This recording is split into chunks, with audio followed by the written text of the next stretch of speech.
Assalamualaikum warahmatullahi wabarakatuh. Perkenalkan nama saya Nazwa Aliatu Zaila dengan NIM 3 digit terakhir saya 137 dari kelas PM 2024F.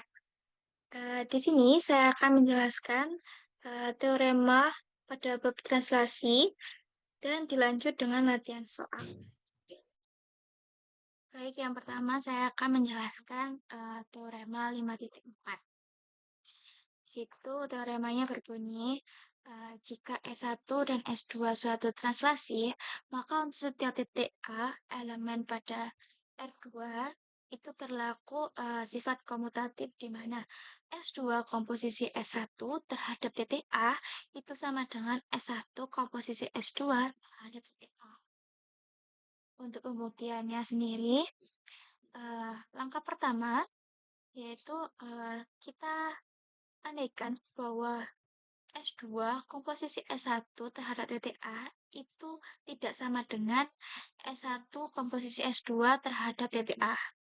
Karena pengalihan tersebut, kita asumsikan bahwa S2 komposisi S1 terhadap titik A itu sama dengan suatu titik yaitu C1 dan S1 komposisi S2 terhadap titik A itu menghasilkan suatu titik yaitu C2 di mana C1 dan C2 adalah suatu titik yang berbeda. Lalu karena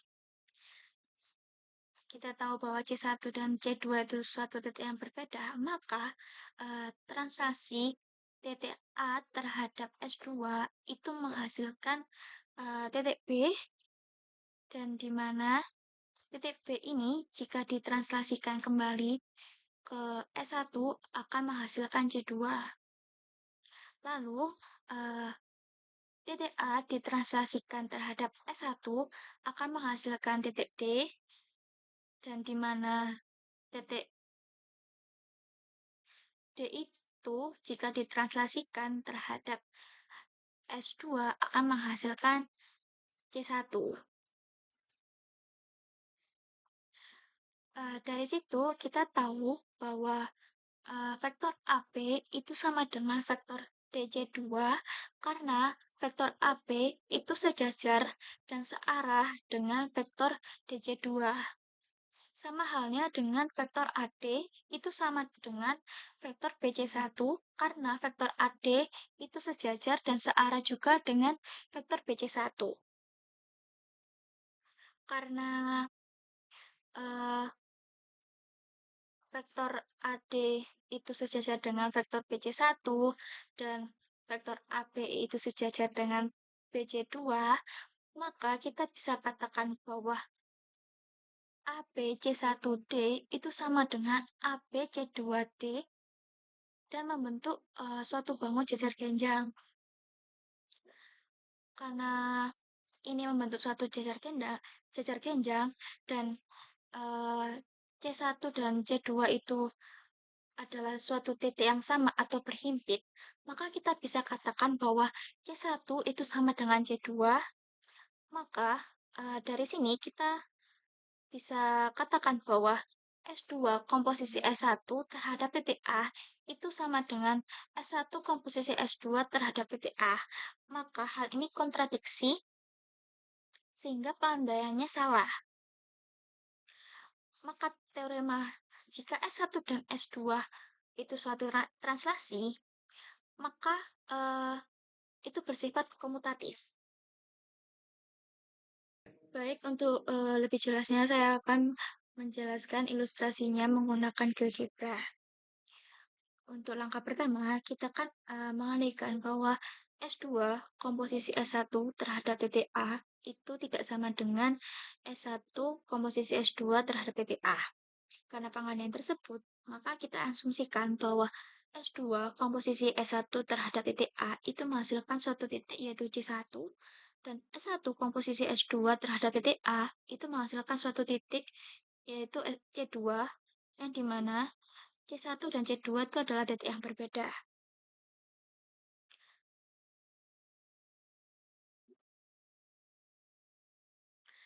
Lalu langkah ketiga, dari asumsi itu kita bisa katakan bahwa translasi titik A terhadap S2 itu menghasilkan titik B.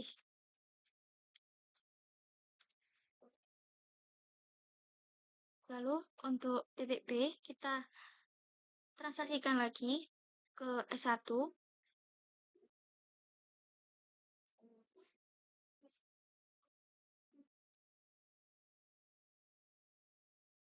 akan menghasilkan C2.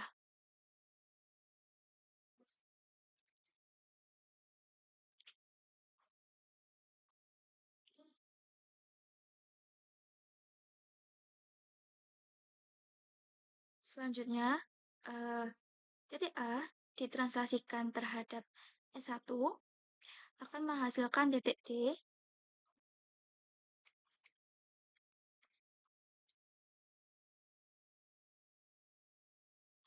dan titik D ditranslasikan kembali terhadap S2 akan menghasilkan C1.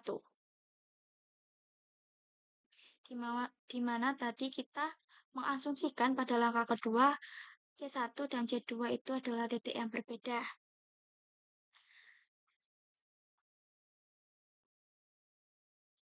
Tadi kan titik A jika ditranslasikan terhadap S2 itu menghasilkan titik B, dan titik B ditranslasikan terhadap S1 menghasilkan C2.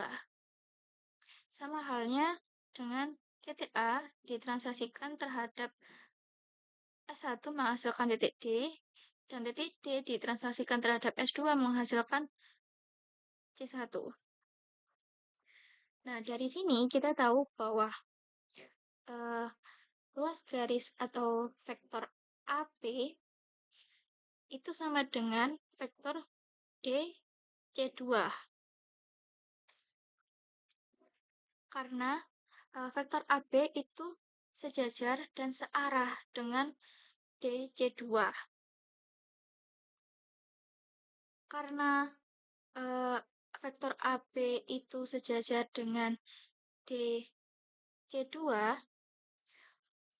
kita bisa katakan bahwa vektor AD itu sama dengan vektor BC1. Karena vektor AD itu sejajar dan searah juga dengan vektor BC1. Karena ini sejajar dengan ini dan ini sejajar dengan ini, maka kita bisa katakan bahwa ABC1D itu sama dengan ABC2D, yang dimana 4 titik ini itu menghasilkan suatu bangun jejar genjang. Karena kita bisa katakan bahwa ini adalah jejar genjang, dan dimana C1 dan C2 adalah suatu titik yang sama, maka C1 itu sama dengan C2.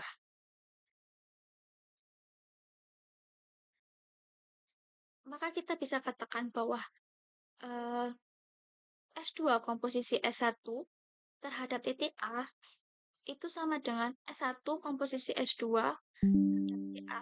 Maka pengandaian itu salah.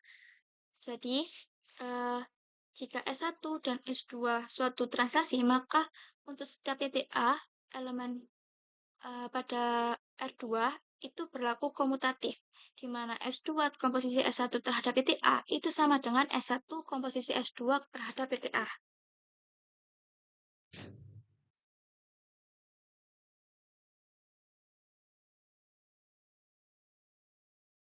Selanjutnya saya akan menjelaskan teorema 5.5. Teoremanya berbunyi terdapat SAB tidak sama dengan I, tidak mempunyai titik tetap. Lalu, semua garis yang sejajar dengan vektor AB akan menjadi garis tetap.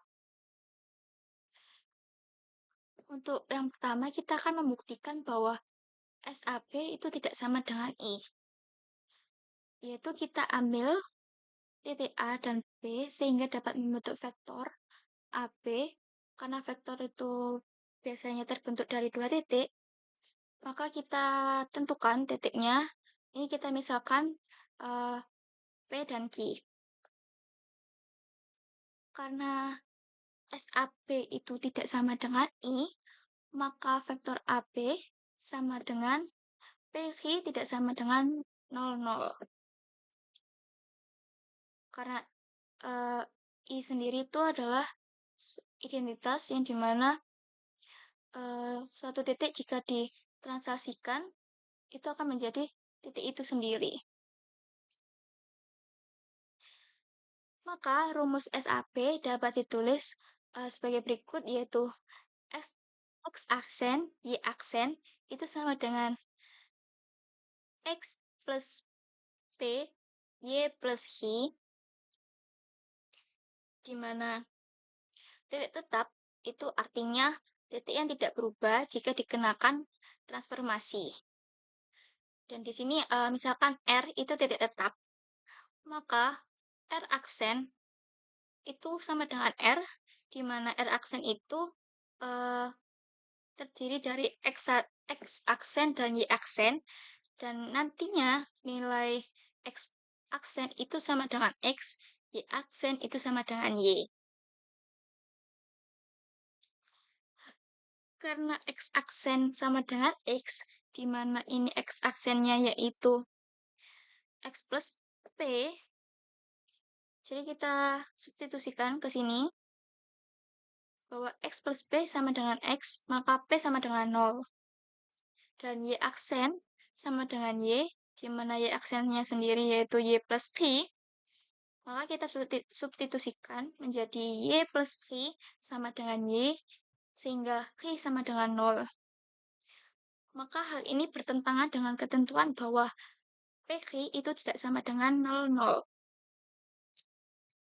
Sehingga pengadaannya salah. Jadi, SAP itu tidak sama dengan I, tidak mempunyai titik tetap.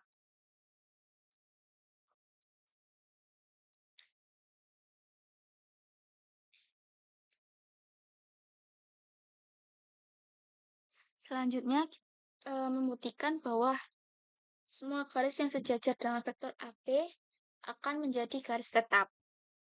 Garis tetap adalah suatu garis yang dikenakan transformasi, di sini translasi, akan menjadi garis itu sendiri. Misalkan di sini ada garis H, jika ditranslasikan akan menghasilkan H aksen, di mana H aksen itu sama dengan H.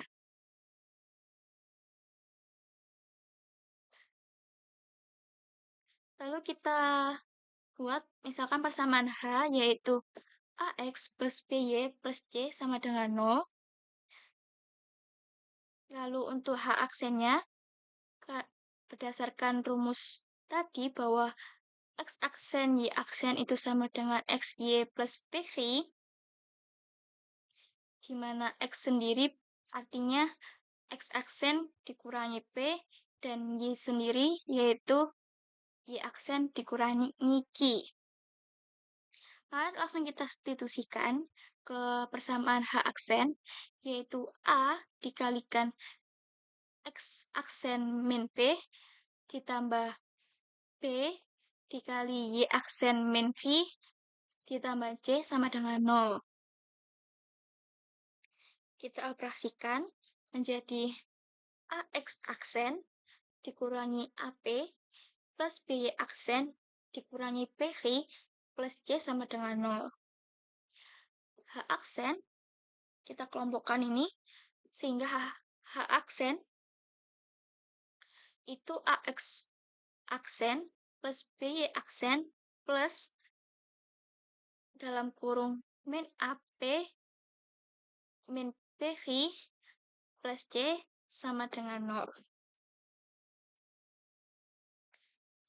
Karena garis H sama dengan H aksen, maka koefisien perbandingan koefisiennya itu harus sama. Misal di sini H itu AX dengan H aksennya itu H A X aksen. Maka kita bisa tuliskan bahwa A per A itu sama dengan di sini koefisien BY itu sama dengan BY aksen, sama-sama mengandung B, maka bisa kita tuliskan B per B.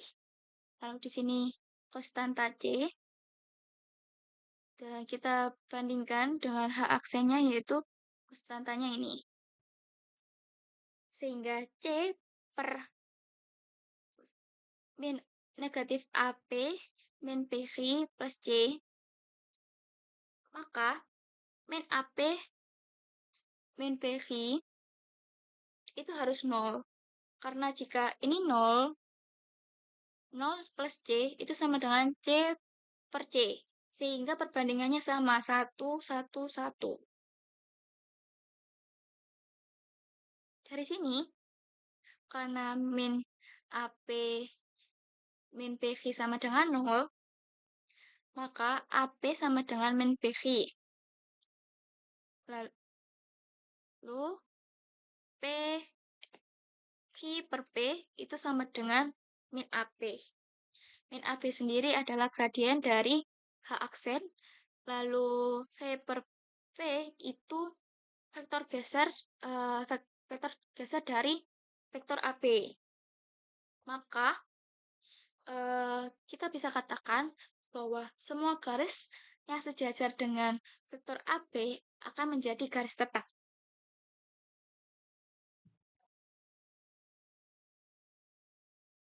Selanjutnya akan membahas tentang latihan soal.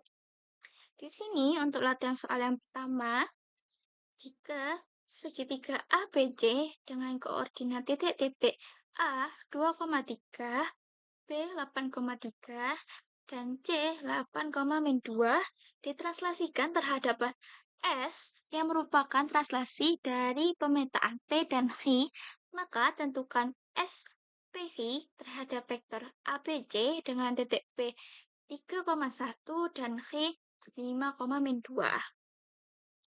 Yang pertama diketahui titik A 2,3, titik B 8,3, titik C 8,2. Kita disuruh menentukan translasi suatu pemetaan vektor PV dengan titik P yaitu 3,1 dan titik Q 5,2. Untuk langkah yang pertama kita cari dulu vektor gesernya.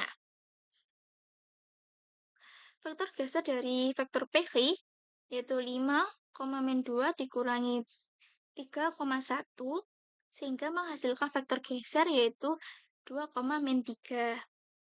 Setelah menemukan vektor gesernya, kita translasikan ke setiap titiknya untuk mencari tahu A aksen, B aksen, dan C aksennya. Untuk A, yaitu A aksen sama dengan 2,3 ditambah vektor gesernya yaitu 2,3 sehingga A aksen dapat diketahui bahwa A aksen itu sama dengan 4,0. Selanjutnya titik B 8,3. Untuk mencari B aksennya menggunakan cara yang sama yaitu 8,3 ditambah 2 min 3 itu menghasilkan B aksen yaitu 10,0. Dengan cara yang sama juga untuk mencari C aksen yaitu 8 min 2 ditambah 2 min 3 menghasilkan 10 min 5 sehingga C aksen yaitu 10, min 5. Jadi translasi suatu pemetaan vektor PV dengan titik P 3,1 dan Q 5, min 2 itu menghasilkan A aksen yaitu 4,0, B aksen 10,0, dan C aksen itu 10, min 5. Untuk latihan soal yang kedua, jika A 2, min 1 dan B 3, min 4 itu adalah titik-titik yang diketahui, maka tentukan SAB terhadap titik P jika P sama dengan X, Y. Yang pertama diketahui titik A 2,-1, lalu titik B 3,4. Untuk langkah yang pertama kita cari dulu vektor gesernya. Untuk vektor gesernya, vektor AB sama dengan 3,4 dikurangi 2,-1, sehingga kita dapatkan vektor gesernya 1,5.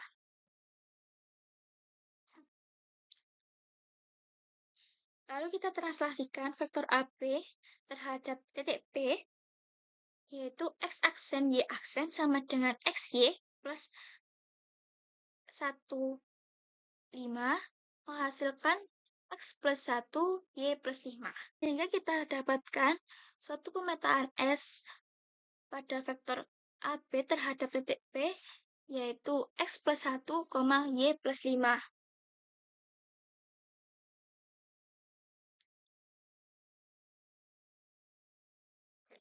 Lalu untuk latihan soal yang ketiga, jika P1 yaitu X1, Y1 dan P2, X2, Y2 adalah titik-titik yang diketahui dan P yaitu X, Y adalah sembarang titik.